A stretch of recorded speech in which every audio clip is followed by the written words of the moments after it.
नमस्कार, बहुत स्वागत है आपका। आप देख रहे हैं एबीपी गंगा। आपके साथ हूं मैं दीपा वाफिला। दोपहर के 1 बज गए हैं। वक्त हो गया है उत्तराखंड प्राइम का और सबसे पहले शुरुआत करते हैं मानसूनी बारिश के साथ। उत्तराखंड में अगस्त महीने की शुरुआत में ही मानसून की बारिश लोगों की मुश्किल लगातार बढ़ा रहा है और पहाड़ से लेकर के मैदान तक नदियां उफान पर बह रही हैं, जिससे पहाड़ भी समंदर बनता हुआ दिखाई दे रहा है।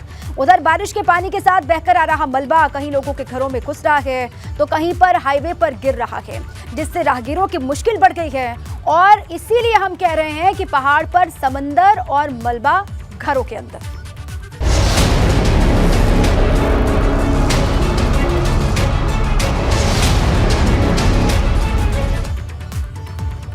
और इसी बीच एक बड़ी खबर मिल रही है। शुरुआत इसी बड़ी खबर के साथ कर लेते हैं। रुड़की से बड़ी खबर है। सोलानी नदी में फंसे 2 युवक और नदी का जलस्तर बढ़ने पर युवक फंसे हैं, ये जानकारी है। सूचना के बाद मौके पर गोताखोर पहुंचे हैं। तस्वीर भी आपको हम दिखा रहे हैं। पहाड़ों में हो रही बारिश से बढ़ा नदी का जलस्तर और लोगों की परेशानियां किस तरीके से बढ़ रही हैं, ये बड़ी जानकारी रुड़की से आपके सामने है। सोलानी नदी में 2 युवक फंसे हैं, ये तस्वीर भी आपको हम दिखा रहे हैं। और नदी का जलस्तर लगातार बढ़ रहा है, जिसकी वजह से आफत भी बढ़ी लोगों की। 2 युवक यहाँ पर फंसे हुए हैं और खबर ये कि सूचना के बाद मौके पर गोताखोर पहुंचे हैं। निकालने की इनको कवायद लगातार हो रही है। पहाड़ों में लगातार बारिश बेतहाशा और बारिश के बाद की ये तस्वीर आपके सामने है। जल प्रलय किस तरीके से आया हुआ है देवभूमि उत्तराखंड में, उसकी तस्वीर आप देखिए। युवक फंसे, गोताखोरों की टीम यहाँ पर मौजूद है जो लगातार निकालने की कोशिश कर रही है। तस्वीर आपके सामने है, ये बड़ी जानकारी आपके सामने। नदी का रौद्र रूप, लगातार पानी बढ़ता हुआ नदी में जलस्तर बढ़ता जा रहा है और इसी नदी में 2 युवक फंसे हुए हैं। तस्वीर आपको लगातार हम दिखा रहे हैं। सूचना मिली और सूचना के बाद गोताखोरों की टीम यहाँ पर पहुंची हुई है। खबर यह है कि लगातार निकालने की कोशिश की जा रही है। तस्वीर आपके सामने। अचानक से नदी का जलस्तर बढ़ गया और उसके बाद हुआ ये कि 2 युवक यहाँ पर फंसे। पहाड़ों में लगातार बारिश और बारिश की वजह से नदियां उफान पर हैं।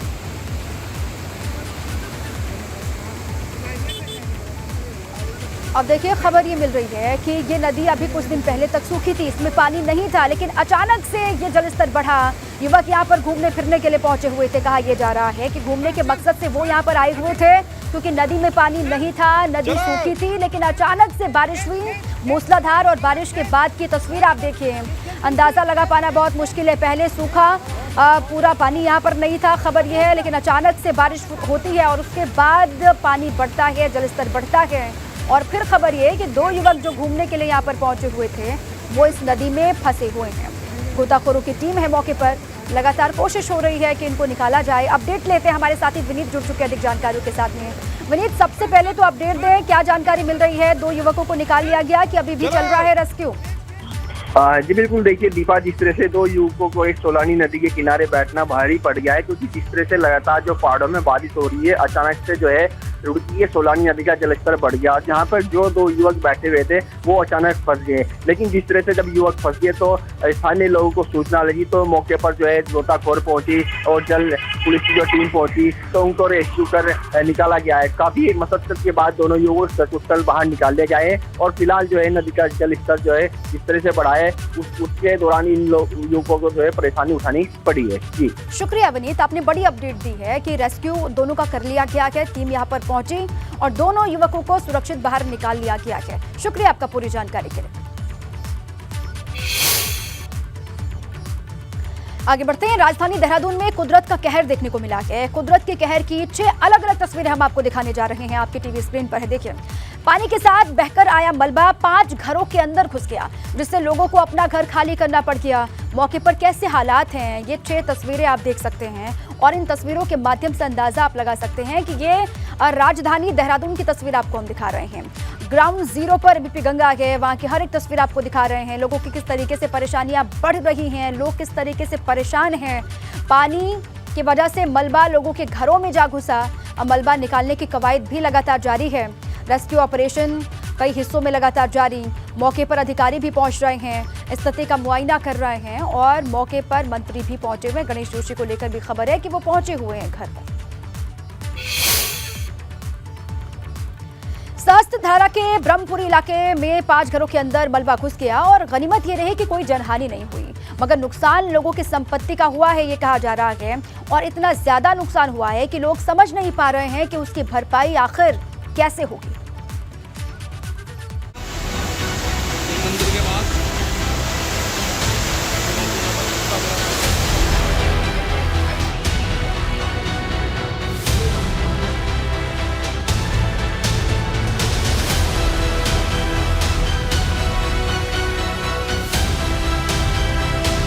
देहरादून में भारी बारिश ने ऐसा कहर बरपाया कि मलबे की चपेट में कई आशियाने आ गए।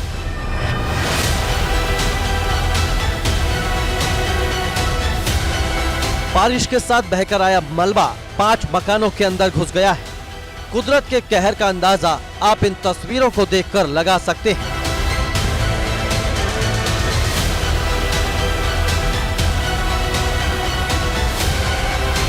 देखिए यहाँ किस तरह से मलबा भरा हुआ है। मलबे की चपेट में जो 4 से 5 घर आए हैं उनमें आप देखें किस तरीके से जो मलबा है वो भरा हुआ है। और यहाँ पर एसडीआरएफ की जो टीमें हैं वो रात से ही इस अभियान में लगी हुई हैं कि किस तरीके से पूरे घर का जो मलबा है उसको साफ़ किया जा सके। तो एसडीआरएफ के जो जवान हैं वो यहाँ पर लगातार काम कर रहे हैं और कोशिश की जा रही है, क्योंकि जो मलबा है वो घर के पूरे तरीके से पूरा घुसा हुआ है। जो आंगन है वो पूरे मलबे में जो है तब्दील हो चुके हैं, क्योंकि बहुत ज़्यादा जो मलबा था। और देखिए अंदर से मलबा कैसे बाहर निकले, उसके लिए यहाँ से दीवार से भी जो एक सुराख किया गया है ताकि जो मलबा अंदर घुसा हुआ है वो बाहर निकल सके। घरों के अंदर पूरी तरह से मलबा भर गया। एक गाड़ी भी मलबे की चपेट में आ गई तो वहीं एक मवेशी भी मलबे में दब गया। मगर सवाल यह है कि यहाँ कुदरत का कहर बरपा ही क्यों? इसके पीछे ग्रामीण गांव के ऊपर हो रही अवैध प्लॉटिंग को वजह मानते हैं। लोगों का कहना है कि गांव के ऊपर अवैध तौर पर प्लॉटिंग हो रही है और यही वजह है कि इतना भारी मलबा एक साथ गांव के ऊपर आया है। क्या इस तरीके का पहले कभी देखा है कि इस तरीके से बरसात में गदेरा आया हो? सर थोड़ा बहुत तो कभी आता था, पत्थर गिर जाते थे लैंड स्लाइडिंग होके, मगर ऐसा कभी नहीं हुआ कि इतना मलबा आ जाए। ये खाली प्लॉटिंग की वजह से हुआ। सामने आपको पुस्ता दिख रहा होगा वहाँ पर ना, वो पुस्ता टूट गया। उसमें पुस्ते के ऊपर इन्होंने कम से कम हजारों डंपर मट्टी स्टॉक कर रखे थे। जो पुस्ता टूटने से सारे नीचे आया, घरों में घुस गया, जिससे लोगों को हानि होगी काफ़ी। उधर प्रशासनिक अमला मौके पर निरीक्षण करने पहुंचा तो वहीं मंत्री गणेश जोशी ने भी मौके पर आकर निरीक्षण किया। ऊपर से मलबा आया है और नीचे कुछ मकान हैं, 3 मकान हैं और आगे भी कुछ मकानों में क्षति हुई है। साथ ही एक महिला को कुछ चोटें आई, थोड़ी बहुत घायल हुई हैं, वो अब ठीक हैं वो। और 3 पशु हैं जो कि अभी सुबह निकले हैं। तो अब हम जितनी भी क्षति हुई है उसका पूरा जायज़ा लेके और जो भी हमारे मानकों के अनुसार बनता है उससे कॉम्पनसेशन दिया जाएगा और साथ ही ये पता लगाया जाएगा कि क्या कारण रहे कि मलबा नीचे आया। जैसे मेरे संज्ञान में ये मामला आया है, मैंने उसका संज्ञान लेते हुए डिस्ट्रिक्ट मजिस्ट्रेट को निश्चित किया है। हमारे डिस्ट्रिक्ट मजिस्ट्रेट, सारे अधिकारी, रुड़ी के अधिकारी, पशुपालन के अधिकारी सारे मौके पर यहाँ पर हैं। और क्योंकि ईश्वर का शुक्र है कि कोई कैजुअल्टी यहाँ पर नहीं हुई है, कुछ पशु दब गए थे वो ठीक हैं। अवैध निर्माण को भी लेकर नहीं, देखिए उसकी भी जांच होगी। डिस्ट्रिक्ट मजिस्ट्रेट से मैंने कहा है अगर ये मामला संज्ञान में आएगा हम उनसे भी बातचीत करेंगे। बारिश के साथ बहकर आए मलबे ने न सिर्फ घरों को तहस नहस कर दिया है बल्कि इस क्षेत्र के रास्तों को भी नुकसान पहुंचाया है।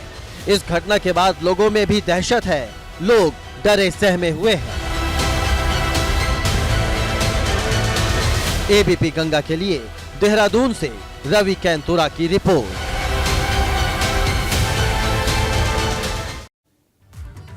तो मौके के हालात क्या है इस वक्त, ये रिपोर्ट के जरिए आपने देख लिया है। चलिए आपको सीधे ग्राउंड जीरो पर लिए चलते हैं। हमारे साथी रवि कैंतुरा जुड़ चुके हैं। अभी इस वक्त क्या स्थिति वहां पर बनी हुई है ये जान लेते हैं। रवि, कितना नुकसान वहां पर हुआ है, क्या स्थिति वहां पर बनी हुई है और ये कौन सा गदेरा या फिर कौन सा नाला था जो अचानक से उफान पर आ गया और कई घरों में मलबा जहां घुसा, क्या जानकारी है रवि अभी इस वक्त? जी बिल्कुल, देखिए वो तस्वीरें तो हमने दिखाई कि जहां पर जिस गांव में पूरा मलबा गया, 5 घर उसके जद में आ गए। लेकिन सबसे महत्वपूर्ण है कि आखिर ये मलबा गया कहां से। मैं वहीं पर मौजूद हूं इस वक्त। देखिए यहाँ पर आप देखेंगे कि ये पूरी दीवार जो है टूटी हुई है और इसके नीचे जो पूरा गदेरा है, आप ये तस्वीरें दिखाती हैं कि यहाँ से पूरा मलबा एक बड़ी तीव्र फोर्स के साथ जो है यहाँ से सीधे नीचे जो है गांव में गया है, क्योंकि इस गदेरे से ही सीधे वो गांव सामने दिखाई देता है। किस पर दिखा रहे हैं कि जहाँ पर ये जो तमाम घर थे जो जद में आए हैं, ये वही घर हैं जो सीधे नीचे दिखाई दे रहे हैं। तो यहाँ से सीधे मलबा, जब बहुत ज़्यादा बारिश हुई तो उसके बाद दीवार टूटी और उसके बाद यहाँ से सीधे नीचे चले गया, जिसकी जद में जो है 5 घर आ गए। तो ये वहाँ पर यह गनीमत रही कि जो लोग हैं वो सुरक्षित हैं। हालांकि एक महिला को काफ़ी चोटें वहाँ पर आई जो उस वक्त अंदर मौजूद थी। वहाँ पर जो गाय थी, गाय का रेस्क्यू करके उससे बाहर निकाला गया और घरों के अंदर पूरी तरीके से जो फर्स्ट फ्लोर है वो मलबे में तब्दील हो चुके हैं, जहाँ पर लगातार SDRF रेस्क्यू कर रही है और एक गाड़ी भी है जो कि अभी मलबे के भीतर है, जो दिखाई नहीं दे रही है। जब वहाँ पर पूरा रेस्क्यू होगा तब जाकर पता चलेगा कि गाड़ी कहाँ है। लेकिन ये बहुत महत्वपूर्ण हो जाता है जहाँ पर जिस तरीके से यहाँ से पूरा मलबा टूटकर आगे गया है। यहाँ के अगर आप मेरी इस तरफ देखेंगे तो ये जो प्लॉटिंग यहाँ पर हुई है, यहाँ के स्थानीय लोगों का आरोप है। हालांकि इस पर जांच होगी ज़िले की ओर से कि क्या कुछ इस पर निकलता है, क्या हकीकत है। लेकिन जो ये पूरी ज़मीन है गाँव की ज़मीन है, जो कि यहाँ के स्थानीय लोगों ने हमें बताया। लेकिन इस ज़मीन पर अब प्लॉटिंग हो रही है बहुत लंबे वक्त से और यहाँ पर के कुछ लोगों का ये भी आरोप है कि इस प्लॉटिंग के साथ साथ यहाँ पर जो जहाँ से ये पूरा फ्लड जाकर नीचे गया है, ये यहाँ पर इसको अवैध तरीके से जो प्लॉटिंग है वो भी कुछ किनारों पर हुई है, जिसमें जो है ज़मीन को बढ़ाने की वजह से ऐसा किया गया है। पुश्ते लगा दिए गए और जो मलबा था उसको यहाँ पर डंप किया गया। तो ये जो मलबा जब यहाँ पर डंप हुआ तो इसका जो क्योंकि जो कैपेसिटी है उसके हिसाब से ही रहेगा। जब ज़्यादा बारिश हुई तो कैपेसिटी से ज़्यादा वो फोकस में यहाँ से नीचे चले गया। तो इसमें ज़िला प्रशासन की ओर से बहुत ज़्यादा ज़रूरी है कि वो यहाँ पर कोशिश करें ये सब चीज़ें जानने की कि जो प्लॉटिंग हो रही है क्या वो नियम कायदों के दायरे में है या फिर नहीं है। क्योंकि जिस तरीके की सिचुएशन बनी है, अगर आप इन दीवारों को देखेंगे तो बहुत डेंजरस है। अगर ये दीवारें इस तरफ लगी हुई हैं और इसी तरीके की दीवारें इधर भी हैं, अगर ये दीवारें टूटती हैं, क्योंकि अभी मानसून अपने चरम पर रहेगा, तो नीचे जो ब्रह्मपुरी जो पूरा गाँव है वो पूरा गाँव खतरे की जद में है। सिर्फ आज 4 से 5 मकान कल मलबे की चपेट में आए, लेकिन जो और वहाँ पर घर हैं वो पूरी तरीके से खतरे की जद में रहेंगे। तो ऐसे में पहले तो प्रशासन को चाहिए कि उस गाँव के जो लोगों को उनको सुरक्षित स्थान पर रखा जाए, जो घर उसकी जद में आ सकते हैं। क्योंकि जो पूरा गांव यहाँ से दिखाई दे रहा है, ये पूरे गांव में पूरी तरीके से खतरा अभी बना हुआ है। तो इस खतरे को देखते हुए यहाँ से इन लोगों की शिफ्टिंग भी ज़रूर होनी चाहिए ताकि कोई बड़ा हादसा ना हो। क्योंकि कल ये वक्त रहा कि शाम के वक्त पर ऐसा हुआ है, तो उस वक्त जो है ज़्यादातर लोग उस वक्त सो नहीं रहे थे। अगर ऐसा कुछ होता तो ये घटना बहुत ज़्यादा बड़ी हो सकती थी। तो इसी को देखते हुए देखिए किस तरीके से पूरा फ्लड यहाँ से नीचे गया है। तो यहाँ पर जिलाधिकारी इस मौके पर यहाँ पर भी आई थी और उन्होंने बिल्कुल सही आपने कहा। और जो नुकसान यहाँ पर लोगों को हुआ है, घरों का, सामानों का, उसकी भरपाई कैसे हो पाएगी, इसको लेकर भी प्रशासन को सोचने की जरूरत है, आवश्यकता है। आप नजर बनाए रखे रवि, बहुत शुक्रिया आपका पूरी जानकारी के लिए, ग्राउंड जीरो से तस्वीर दिखाने के लिए। अब आगे बढ़ते हैं। रुद्रप्रयाग से बड़ी खबर है। बद्रीनाथ नेशनल हाईवे 3 घंटे से बंद है। खबर यह है कि नरकोटा के पास पहाड़ी से मलबा गिरा और उसके बाद यह हाईवे बंद हो गया।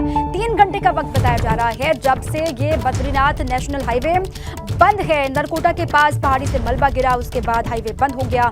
नेशनल हाईवे पर वाहनों की कतार लगी हुई है। सड़क बंद होने से चारधाम यात्री बेहद परेशान है। अब चारधाम यात्रियों की मुश्किल को भी आप समझिए। सड़क बंद है, अब वो फंसे हुए हैं, वाहनों में वो हैं, वाहनों की लंबी कतार लगी हुई है, नेशनल हाईवे बाधित है। अब लगातार जो टीम है जो वहां पर मलबा हटाने का काम कर रही है, सबसे बड़ी चुनौती उनके सामने है कि मौसम ठीक हो, बारिश रुके तो हाईवे को खोला जाए।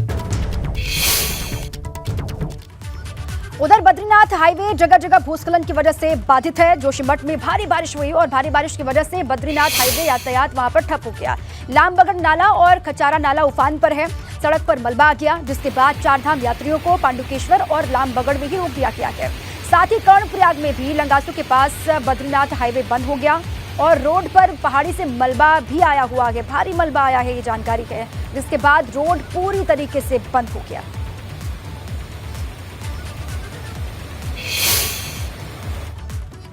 और उधर विकासनगर से भी खबर है। विकासनगर में बारिश के बाद सड़क पर मलबा आ गया है और कालसी चक्राता रोड पर मलबा आने की वजह से वाहनों का जाम लग गया।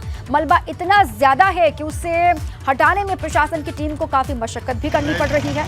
इस बार बारिश के मौसम में हाईवे कई बार बंद हो चुका है। ये वाला हाईवे कहा जा रहा है। अभी तक की बारिश में कई दफा ये बंद हो गया और हर बार मौसम ठीक होने के बाद खोला जाता है, लेकिन लगातार बारिश और उसके बाद एक बार फिर से खबर है कि हाईवे बंद है। ये तस्वीर आपको दिखा रहे हैं मौके पर, जेसीबी की मदद से मलबे को हटाने का काम चल रहा है। और अल्मोड़ा से बड़ी खबर है। अल्मोड़ा में बारिश से जनजीवन अस्त व्यस्त है, प्रभावित है। बारिश से लैंडस्लाइड की घटनाएं लगातार बढ़ रही हैं और मलबा गिरने से जिले के 2 ग्रामीण मार्ग बंद हैं, ऐसी खबर है। बड़ी जानकारी है अल्मोड़ा से आपके सामने। लगातार बारिश और बारिश की वजह से आम लोगों की परेशानियां बढ़ गई हैं। बारिश की वजह से लगातार लैंडस्लाइड की घटनाएं बढ़ रही हैं और मलबा गिरने से खबर ये कि जिले के 2 ग्रामीण मार्ग जो हैं वो बंद हैं, बाधित हैं। डीएम ने सभी तहसील को अलर्ट रहने के लिए कहा है, निर्देश दिए हैं और साथ ही आम लोगों से भी अपील की जा रही है कि अपने स्तर पर भी सावधानी आप बरतें। ये बड़ी जानकारी अल्मोड़ा से। यहाँ पर भी लगातार बारिश और मूसलाधार बारिश के बाद की तस्वीर है कि खबर ये मिल रही है जिले के 2 ग्रामीण मार्ग बंद हैं मलबा गिरने की वजह से और लगातार भूस्खलन की घटनाएं यहाँ पर हो रही हैं। हरिद्वार से खबर है। हरिद्वार दौरे पर पहुंचे हैं सीएम पुष्कर सिंह धामी। दरअसल पतंजलि योगपीठ में कार्यक्रम है जिसमें सीएम धामी शिरकत करने पहुंचे हैं। तस्वीर दिखा रहे हैं आपको। आचार्य बालकृष्ण के जन्मदिन कार्यक्रम में मुख्यमंत्री पुष्कर सिंह धामी शामिल होने के लिए हरिद्वार पहुंचे हुए हैं। उनके साथ राज्यपाल गुरमीत सिंह की मौजूदगी भी है।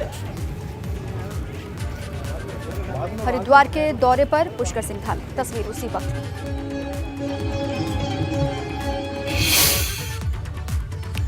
उत्तराखंड में नशे के खिलाफ बड़ी मुहिम शुरू होने जा रही है। सरकार का कहना है कि देवभूमि को 2025 तक ड्रग्स फ्री स्टेट बना दिया जाएगा और इसके लिए बहुत बड़ी योजना के तहत काम हो रहा है।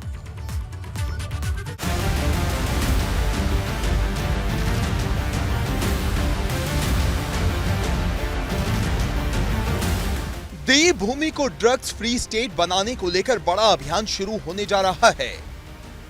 नशे के खिलाफ एंटी नारकोटिक्स टास्क फोर्स बनाई जाएगी। मगर यह भी समझना जरूरी है उत्तराखंड में नशीले पदार्थों की तस्करी का खेल कैसे चल रहा है और अब तक ड्रग्स माफिया के खिलाफ क्या क्या कार्रवाई की गई। 2021 में पूरे प्रदेश में 26 करोड़ रुपए से अधिक के नशीले पदार्थ जब्त किए गए। उत्तरकाशी जिले में 71 लाख से ज्यादा के नशीले पदार्थ जब्त किए गए, तो वहीं टिहरी में 56 लाख, चमोली में 6 लाख, पौड़ी में 24 लाख से ज्यादा के नशीले पदार्थ जब्त किए गए। देहरादून में 8 करोड़, अल्मोड़ा में 82 लाख, बागेश्वर में 13 लाख, तो वहीं पिथौरागढ़ में 18 लाख से ज्यादा के नशीले पदार्थ पकड़े गए। चंपावत जिले में 75 लाख, नैनीताल में 66 लाख से ज्यादा के नशीले पदार्थ जब्त किए गए। उधर उधम सिंह नगर में 8 करोड़ से ज्यादा के नशीले पदार्थ पकड़े गए।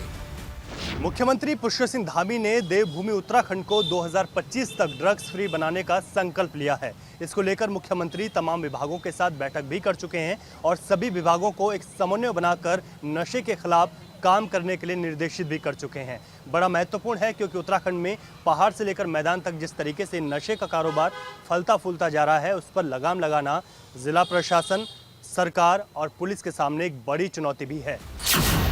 आंकड़ों पर गौर करें तो मैदानी जिले नशे की ज्यादा चपेट में हैं।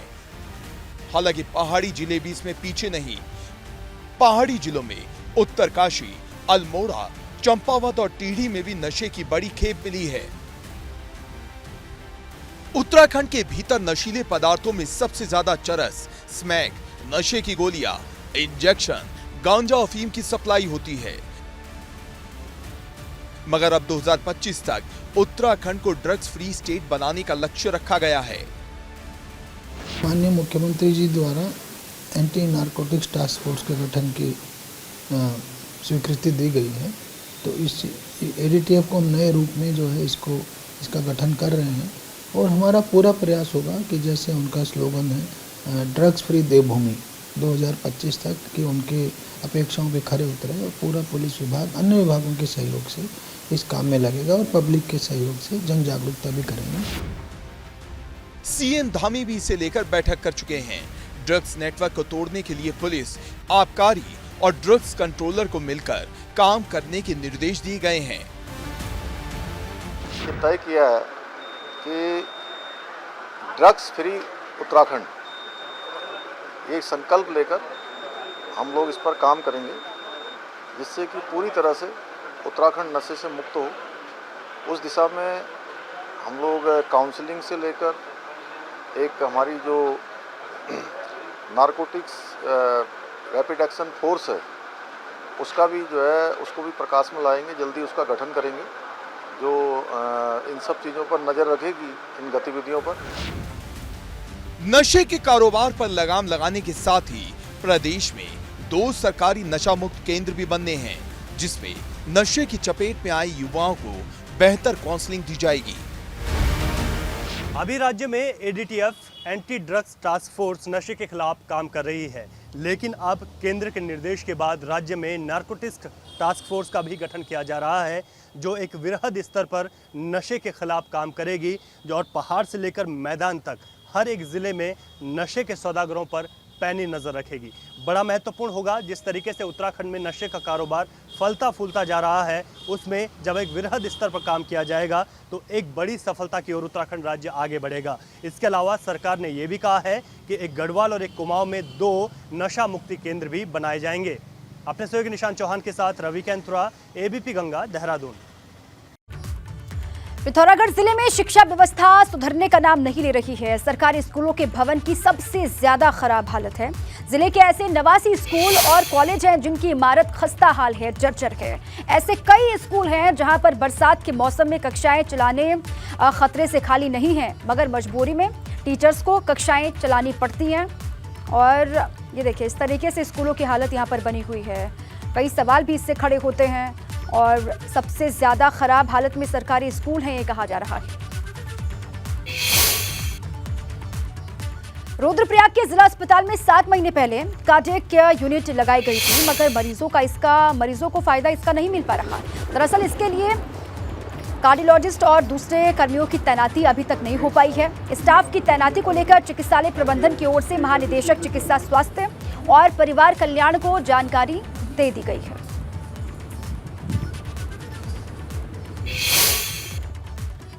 रुद्रप्रयाग में केदारनाथ धाम यात्रा के मुख्य पड़ाव सोनप्रयाग में गंदगी का अंबार लगा हुआ है। घोड़े खच्चरों की लीद को नदी किनारे पर इकट्ठा कर दिया गया, जिससे आने वाले जो तीर्थयात्री हैं बदबू से बेहद परेशान हैं। और इसके साथ इस गंदगी को मंदाकिनी नदी में डाला जा रहा है। इसको लेकर भी अब जो लोग यहाँ पर पहुंचते हैं उनमें गुस्सा है।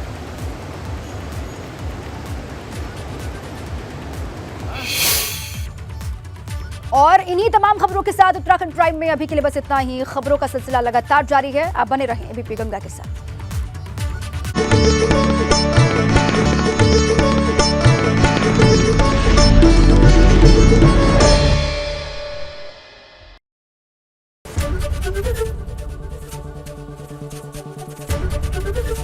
एबीपी गंगा, खबर आपकी, जुबान आपकी।